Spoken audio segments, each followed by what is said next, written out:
Welcome to Up to the Minute. I'm Todd Duplantis. Good to have you with us on this Tuesday. It's Tasty Tuesday. We've got a great show lined up for you. It is, of course, middle of the summer in Houston. Pretty hot outside. I don't know if you've been outside yet, but it is a hot one. My co-host joining us this summer as a special co-host, Dr. Lana Pagao is joining us. She is the Communications Director at HCC's Northwest College. Lana, it's good to see you. Good to be here. Thank you for inviting me. Yeah, we've got, we want to welcome you to the show. I know you've been on the show before, but this is your first chance co-hosting with us. So welcome on board. We want to thank everybody watching us on Facebook Live and YouTube, but you can also catch us in social media. In Atlanta, they can watch us on HCCTV as well. Right. We're live on the Houston Community College District Facebook page and YouTube, not HCC. It's Houston Community College. We're also on Twitter, LinkedIn, Instagram, and on HCC TV at noon, 5 p.m. and 10 p.m. Monday through Friday. Okay, stick around, Lana, because you're going to be talking to this next guest. We've been meeting with international students, talking about a new campaign that's been launched by our International Student Services here at HCC called the Real Journey Campaign. And this morning, we're joined by Santiago Echeverri, who is a senior software engineer. He's also was with HCC's Honors College, and he's a graduate. Good to see you, Santiago. Thanks for being here on the show. Good morning. Thanks for having me. Yeah, so we're looking forward to hearing all about your journey. So stick around, if you will. We'll be with you in about 10 minutes. Okay, we're going to kick things off. You've seen her on the show before. You've also seen her on Bravo's recent Top Chef Houston as a finalist. Chef Evelyn Garcia, she is the chef and owner of Houston's KinHTX and a finalist with Bravo's Top Chef Houston. Chef, it's good to see you. Welcome back to the show. Good morning. Thank you so much for having me. Now, the last time we spoke, you were I think the show had already been recorded. You couldn't reveal much about what's happening on the show, but you can now. Congratulations for making it to the finals. How much has life changed for you since then? I mean, it's been a roller coaster. Yeah, I mean, obviously, just so many doors are opening. There's so many opportunities. I'm doing quite a bit of traveling currently. Yeah. Which is awesome. And then I feel like now I just have such a big community, like the Top Chef family. It's pretty big and it's very strong. So it's really exciting to be part of it as well. When you're taking part in a big production like that, I don't think they see what's on TV, but that's really just a minuscule part of what goes on behind the scenes. But it's a pretty long event. And when you're recording, those days can get pretty long, can't they? Yeah, I mean, I think that was definitely very surprising for me. I could only imagine how much work went into it, but then actually being part of it and seeing how big the team really is, I think I maybe met an eighth of what the team actually is. They know that like quickly and easily like dealt with us, but there's so many people literally behind the cameras. And yeah, I mean, I thought kitchen hours were long. They got us beat. Yeah, this takes a lot out of your time. Before we get more, we're going to talk more about Top Chef in just a moment, but I wanted to talk a bit about, you're a Houston native, but tell us a bit about your parents' heritage. Yeah, so I'm first generation Houstonian, and my mom is from Mexico and my father's from El Salvador. Okay. They met here in Houston, so I'm first gen. And how did you get into cooking? Tell us a bit about your culinary journey. Yeah, I mean, I feel like just being raised in a Mexican Salvadorian family, we had amazing meals all the time. My mom made it a point to cook like every meal. I really give her props for that. And just being brought up in that environment, as well as during high school time, when you're trying to really figure out what you're going to be doing. My parents actually had a restaurant in the Spring Branch area. So that definitely like pushed me more, although they were like, really, why do you want this? Do you not see our struggle? I was like, no, I absolutely loved it. And that really like fortified that's really what I wanted to pursue. But yeah, I mean, I think it's just being raised in that environment. Again, from my dad's side, my grandparents are cheesemakers in El Salvador. Oh, wow. Then on my mom's side. Yeah, so it's been in the family. It's like, I don't know why you guys were surprised. Someone was going to do it. Tell us a bit about KinHTX and what was the inspiration? Was it your parents having the restaurant? What was your inspiration with opening that? Yeah, I mean, Kin, I feel like even from before I went to culinary school, a goal of mine has definitely always been to have my own restaurant group. And being able to open Kin at Politan Row first was definitely the first step towards that. Unfortunately, it closed due to COVID, but, I quickly pivoted, started a product line, and now we're actually in our way to opening our first brick and mortar in the Heights, and that's coming along. We have a building. It's going through permitting, so hopefully we'll be opening our doors this fall. So great. Yeah, I love the Heights. Lived there for many years. I live close to the Heights now. Where exactly is the brick and mortar going to be? It's going to be on East 20th Street, near Yale. Okay. All right. So we'll look forward to seeing that in the near future. We'll have a lot more information coming soon. I haven't you think it's going to be the fall when you open? That's what we're shooting for. Yes. So, city. And you've been also, since you started this line, I know last time we spoke, you were at specialty markets or specialty shops and farmers markets as well. Yeah. So our whole product can be all of it at the farmers market, but we're currently at Henderson and Kane. We're at Ash Building and Kicking Kombucha, and there's a few other shops. And then we also ship nationwide. And for people who are wondering, what are the products? Tell us once again what people can purchase. Yeah, so we have Southeast Asian inspired condiments like a Texas style barbecue. We have a sweet chili, a garlic chili oil, which is my favorite, and I put on everything. We also have frozen curries and spice rubs. Okay, and there's a website they can go to get this as well? Yeah, all of this can be found on KinHTX.com and under the shop. And we'll have all the social media handles and your website address in the social media post after the show. What are the product lines called? Is it KinHTX? Yeah, by KinHTX. Okay. All right. So we'll look for that. Top Chef, once again, huge thing in the Houston area. Was this the first time they had one of the seasons in the city of Houston? Yeah, they've done a Texas season where they were in Austin, I believe, Dallas. And we had, I feel like, they were holding back. They wanted to do a whole season in Houston. And I think I was just so lucky to be on this season and to be, in home advantage. Yeah. And so what was the toughest thing about the show? The hardest dish you had to prepare, or what was the hardest thing you had to do? It was all pretty hard. I don't think there was any easy part to it, but I feel like the show itself is just really pushing yourself creatively very, very hard. I feel like I was creating dishes that I didn't even know I could put out. I was like, wow, look at me. I didn't even know I had it in me. And I think I feel like just trying to channel in all that energy, the nerves. I was a home chef. So just channeling all of that, nerves, anxiety, and then trying to focus and cook. That was definitely the hardest part. I know they highlighted areas around the city of Houston, even went out to Galveston for one of the challenges. Was there one particular favorite challenge that you enjoyed the most?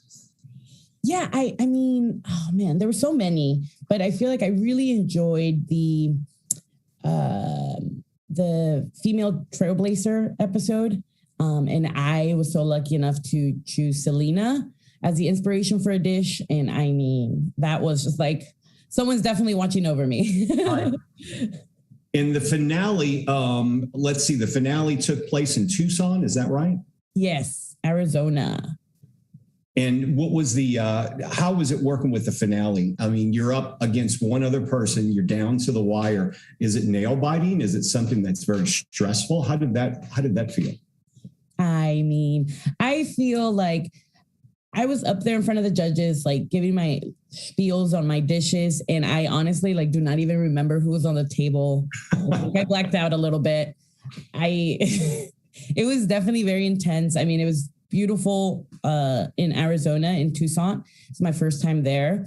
So just trying to take all that in, trying to create these dishes, try to make the best dish you can possibly make. Yeah, it was very, very intense. Now, here's the big question. Gives me chills just thinking about it. You've had the TV experience. You've been on a hit TV show. If someone came to you from the network and said, we want you to do your own cooking show, would you entertain that idea? I mean, I think it'd be really cool. I feel like that'd be a cool experience. I'm not competing, so that'd be nice. Yeah. Yeah, well, anything can happen because once you get on these shows, they start calling from the Food Network and all that stuff. So, Chef Evelyn Garcia, we appreciate you being here on the show and telling us about your Top Chef appearance. You made us proud here from the Houston area, and we wish you the best of luck, especially with your new store opening in the Heights. I want to see, maybe we can get you back here live when you have it open. Yes, no, thank you so much for having me. I was just super excited for this up and coming shop, and I can't wait to share more. All right, Chef, we appreciate you being here. Have a good day. Bye. All right, we're going to turn things over. Dr. Lana Pagao is going to be talking with one of our international students. And Lana, International Student Services launched this new campaign. It's called the Real Journey Campaign. And it's an effort to tell the real stories of people, how they came here to HCC in their journey. And you've got a good one. I do. First, let me say I'm so excited for Chef Evelyn. I watched every episode of Top Chef. I'm glad that Houston's food scene is finally featured on national TV, right? Yeah, so let's move on to Santiago Echeverri. He's an HCC Honors College Graduate who's now a senior software engineer for FactSet Research Systems, and he's also an International Real Journey Campaign Ambassador. And I just want to say that it's really nice that our international office is reaching out to promote HCC, because community college really is an American invention. And the fact that we can reach out to other countries and get students on board it really helps folks meet their goals. So thank you for joining us, Santiago. So tell us, as an international student, how did you find out about the Honors College at HCC? Sure. Thank you, Lana. And thank you for the invitation. Happy to be here. So when I first came to the United States, I was looking for different ways to reach my goals. And some friends talked to me about community college, which, as you said, is a very American thing. And I was very happy to learn about it because it really would help me achieve my goals in a way that I wouldn't have so much of a financial burden, which was great. So when I first joined, I found an ad for it on the HCC catalog. I think that was good. It was on the first few pages. So I started calling, and I realized, but back then, I think even now today, we use phones less. It's more about texting and email these days. But even in 2013, calling was started to getting phased out. So I would keep calling, and eventually I reached Dr. Peters, and I went through the interview process and the application. Unfortunately, it worked out for me. And I had a great experience there. Great. So how was the Honors College helpful for you? Sure. So I think the overarching goal of the Honors College is to help us develop leadership skills, make good friends with the other members, and also offer us support for transferring to a 4-year program. And that's exactly what I got. I had 2 great leadership experiences there as president of the Honors College Club, where I had the opportunity to organize events for the members of the club. And also we had a yearly event in partnership with the University of Houston called the Model Arab League, where we would role play being international ambassadors for different countries and try to offer solutions for different problems that these countries might be facing. And I had the opportunity there to be a chairman for one of the committees.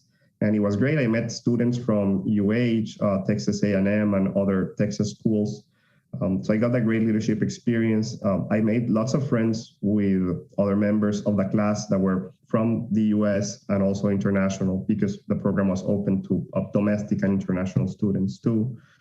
And lastly, I got a great letters of recommendation when I applied to the 4-year program that I wanted to go, which was at UT Austin.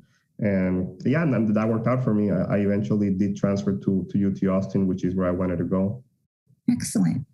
Well, as an international student, did you come up against any challenges? And if you did, how did you resolve them? Yeah, so I think I was lucky that I felt comfortable from the start. I think HCC welcomed me very well. I got great support from the counselors that I met right when I got to HCC. Also, I found out about the Honors College early on, and that helped too.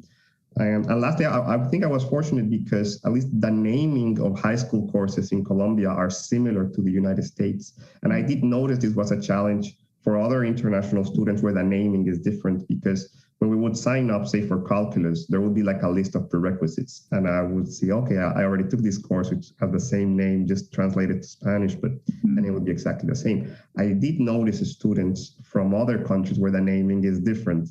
They would sign up for a course thinking they had not taken it. And then when they started that course, like, oh, I actually already took this. And sometimes it'd be hard to change. So I think that's something to watch out for. You might have already taken some courses. It might just be that the naming was different in your home country. Well, how did HCC prepare you for UT Austin? Yeah, so what was very good is that at the Honors College, the academic level was very high. So when I came to UT Austin, I felt very well prepared. I remember in particular there was like a naming convention that was different between HCC and UT, and I had to repeat Calculus 3. And to my surprise, I found it very easy. The Calculus 3 that I had already taken at HCC actually felt harder, so I did very well in the class. So I felt very well prepared academically at HCC. Great. So did the Honors College help you choose a major at UT Austin? Yeah, kind of by accident, because when I first came, I had on my mind that I wanted to be a civil engineer. I thought I was interested in construction, like building roads and buildings and things like this. But as I joined the Honors College, many of my friends were interested in technology, like being computer programmers and computer engineers. And they started sharing me a lot of this material. They started sharing a lot of this material with me, and it just got me very excited. So much that before I graduated, I changed my major. So when I actually applied to UT, I applied for computer engineering instead of civil. And I think that was a great idea. I probably would have been okay as a civil engineer, but I gotta be as happy as I am today. I really like working with computers. Well, good. I'm glad HCC was able to help you with that decision. So any advice for students who are thinking about HCC's international program? Yeah, I mean, my advice would be to go ahead and apply. It is a great opportunity, really, from the financial perspective. It helps a lot. And also it gives you some time to think, because as it happened for me, sometimes changing majors when you're already at a four-year university is very difficult. Whereas at HCC, I had those 2-year period where I met other people and realized that I had other interests. So that change was easy. When I went to UT Austin, I realized how hard it is for some people to change majors once they are at that institution. It's much harder. Well, if they can, I'd recommend it to apply to the Honors College. You can be successful without it, but it really helps too. That's great. Well, thank you, Santiago. Echeverri, I'm sorry if I yeah. So you're now a senior software engineer for FactSet Research Systems, but an HCC Honors College Graduate and an International Real Journey Campaign Ambassador. And we'll have your information on our post after the show. Thank you so much for joining us this morning. Thank you, Lana. Thank you for inviting me. All right. Thanks, Santiago and Lana. We've got a few HCC announcements. First off, STEM summer camps. They're happening district-wide. HCC's community learning program and Texas A&M AgriLife is hosting STEM summer camps to promote the new Katy campus. One of them, Lana, is happening at your North Forest campus. It's the VR Swift Camp, July 18th through 22nd. There's also a Drone Swift Camp, June 27th through July 1st, and that's at HCC Southwest Stafford campus. I imagine, Lana, these summer camps, they fill up pretty fast. They've also been very popular, and it looks like they're returned. Is this the first year they've returned in person? This is, and actually this is, I believe some of these are even the first time they're offering camps. The STEM camp is the first time at our new Katy campus. It filled up in 24 hours. Wow. That's so it's incredibly popular, but we'll have some links in our social media post after the show. Media Arts Student Showcase, that is happening right now, Lana, on YouTube. Right. So the spring compilation screening includes student projects from filmmaking, audio recording technology, and the music business program. So, and that's going on through August 15th on YouTube. Registration is not required, and we'll have all that information posted after the show as well. Get your degree for free. If you remember, a few years ago, we launched something called the HCC Eagle Promise Program that was aimed at graduating high school seniors, assisting them in paying for all of their college. It's a pretty good deal. It's a promise to help you earn your degree for free. The HCC Eagle Promise Program offers qualifying students money to cover tuition, fees, and books each semester. If you want to apply for this, make sure you do so. We'll have the link in our post after the show. And everyone is valued at HCC, Lana. Yeah, so if you're feeling discriminated because of your gender or your sexual identity, you have the right to bring your concerns to the Office of Institutional Equity at HCC. And the same is true if you witness any discrimination of others. They take all concerns seriously. We'll have the number to call as well as the email and website to make a report. Okay, that information will be after the show posted as well. Juneteenth, that's coming up this weekend, and we'll have a holiday on Monday, which means there is no Up to the Minute. We're off on Monday, so celebrate Juneteenth and enjoy your day off. We will not be on the air, and the college will be closed on Monday, June the 20th. Summer classes, I know it's a big time for HCC's Northwest College as well as all across our district because registration is underway, Lena.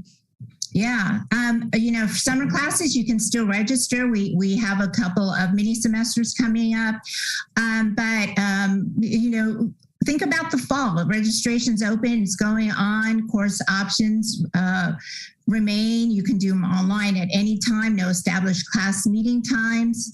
Online on the schedule, you meet at a set time. Courses meet online at those stated times per the HCC course schedule. There's hybrid, which is lecture class meets partially face-to-face, and partially virtually. And then, of course, there's the in-person face-to-face courses with traditional meeting patterns at various campuses. And we have the hybrid lab, which is the laboratory studio courses. So for registration to all programs, you can go to hccs.edu/apply. You know, Lane, I want to ask you because we've been talking about the brand new Katy campus quite often here on the show. Mm-hmm. You guys are open this summer for summer classes there, correct? We are offering CE classes this summer. We want to make sure that that building is ready to go in the fall when we start our fall semester. So we're working out some of the kinks that go with a new building and putting a new system in place. So we're excited, though. It's going to be a great educational experience out at Katy. Right. Start in Katy, learn in Katy, stay in Katy for your college. And you can, one of the unique things about this particular campus is all the options you have for transfer with the University of Houston. Mm-hmm. I know you've got the engineering program and some others that you can literally be dual enrolled or start off at HCC and just move seamlessly to UH. Yeah. You can, if you're in Katy and you want to stay in Katy and you want to get a 4-year degree, you never have to leave Katy. You start at HCC, you transfer to U of H, which is basically right across the street from HCC. So start in Katy, finish in Katy, everything in Katy. And save literally over like $10,000 in your education. That's the best part about it. Yeah. You get the quality education and you save a bunch of money. Absolutely. Okay, we're going to wrap up today's show. Congratulations on getting through your first show. We're going to have We'll get you back on again. Yeah. We've got Juneteenth coming up, and the Folger Shakespeare Library returns to talk about their upcoming poetry series that is said to be a journey of family, joy, and perseverance. That's happening tomorrow on the show. And we've also got a special guest joining us tomorrow as well, Lana. Yes, HCC Police Chief Michael Benford will be here for his monthly visit to discuss the grim news of active shooters, the awareness we must all have, and the need for community programs such as National Night Out. Yeah, some important topics to discuss with him tomorrow. All right, Lana, thanks for being here. Great, thank you. Again. Yeah, and we'll see all of you tomorrow morning. We're live, 10 a.m. right here with Up to the Minute.